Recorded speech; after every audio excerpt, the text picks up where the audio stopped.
How bad does it hurt to get the epidural placed? If you're on an 8 in the pain scale, is getting the epidural placed going to be a 10? Today, I'm going to tell you exactly what to expect when you get your epidural placed, how painful it is, and if it's a great option for you. And I am speaking as someone who had 3 labor epidurals, so I've had it done on myself, plus I've seen thousands of women have it placed, so I really know what you can expect going forward. And I'm also here to say that the fear of getting the epidural is almost more painful than actually getting the epidural. We are hardwired to really protect our backs, which totally makes sense. Our backs are what keep us going, especially our spinal column. So when someone is back there with a needle or doing anything, in fact, you literally cannot even see them put it in. And so it can be a little bit scary, which is why I'm really glad that you guys are here. And I'm going to share exactly what happens so you know exactly what to expect. So stay tuned. And I gotta say, with a lot of birth, sometimes the fear is what makes it extra painful or hard, which is why I recommend getting prepared. I love that you are here, but I also want your partner to get prepared. So I recommend every couple get a birth class. I'll put the one I recommend down below. Okay, here's the big question. How much does it hurt to get the epidural placed?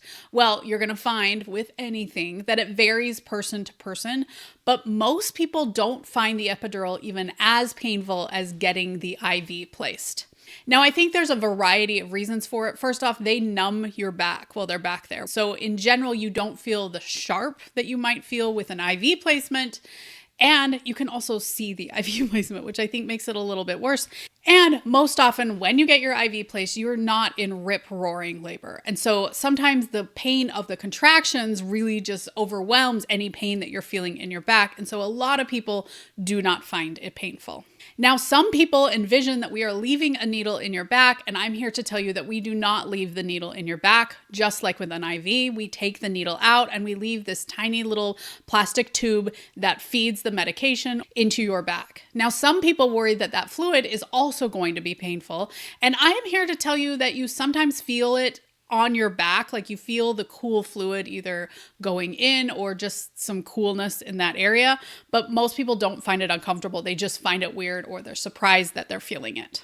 One of the other things that really bugs people the most is the placement position that you need to be in when you get an epidural.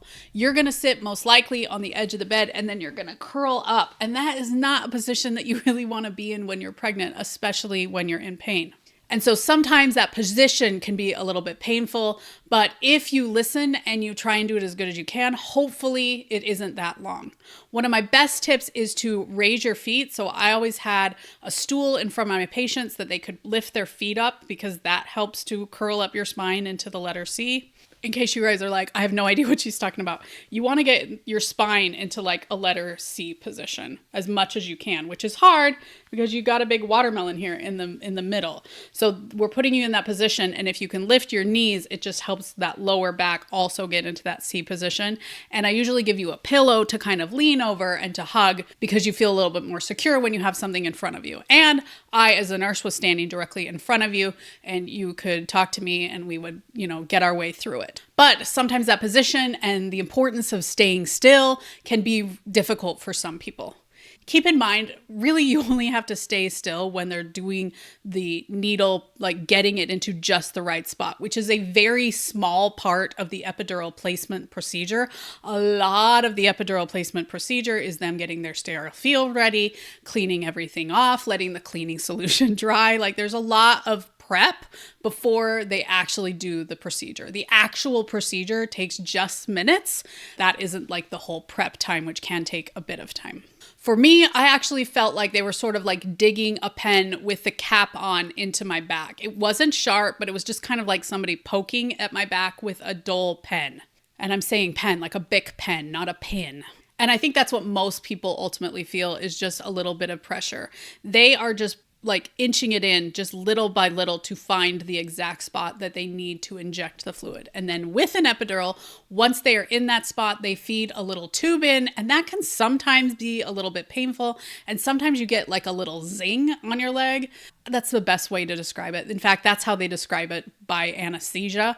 And usually they'll let you know when the zing's going to happen, and it's something that you can expect. But they're feeding that tube in so that it can give you the epidural medication in the exact right spot. shot and it can keep lasting. When I had my first epidural, they actually didn't hook me up to a pump. I got a syringe full of medication every time that I would start to feel something. However, now, because I'm a dinosaur, we hook it up to an IV pump. It's different, but it's basically an IV pump that just puts a little bit in at a time.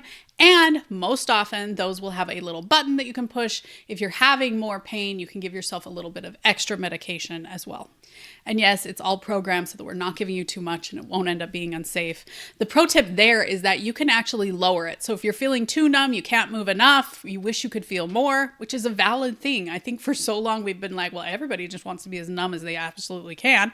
And I don't think that's true. I think a lot of people still want to be able to move. They want to be able to do things on their own.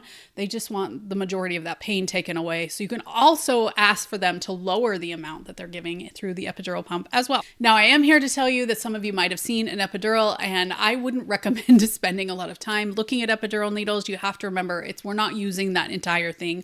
A lot of that is for leverage and how they're putting it in. So if you're looking at the needle thinking, oh my gosh, it's so big, we don't use most of it.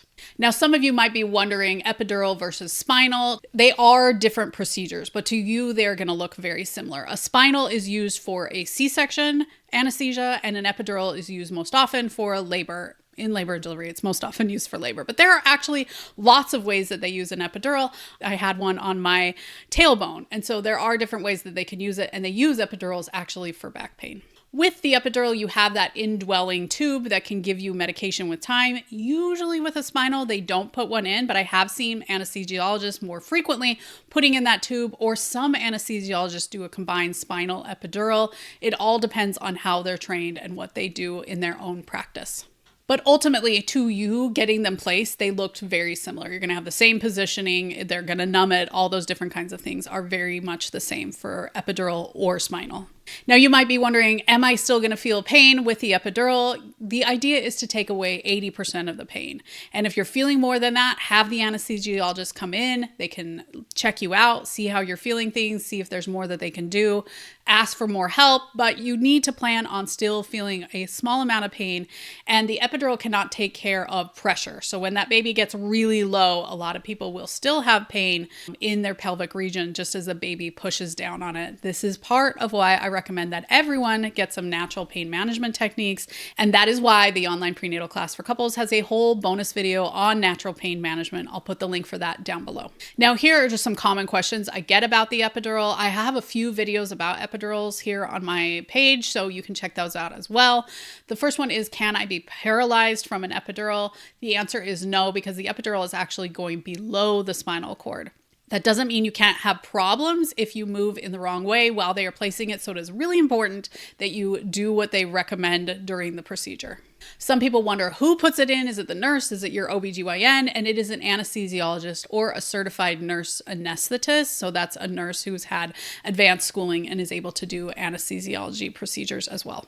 But it is not your labor and delivery RN. I have never put in an epidural, although I almost feel like I could with as many as I have seen, but I frankly don't want to even try. Some people wonder if the epidural hurts more than a flu shot. I would say the flu shot tends to be sharper, but the epidural is a little bit longer and duller and pressure. And again, that scary thing of them doing it in their back, you can't see them and all those different kinds of things.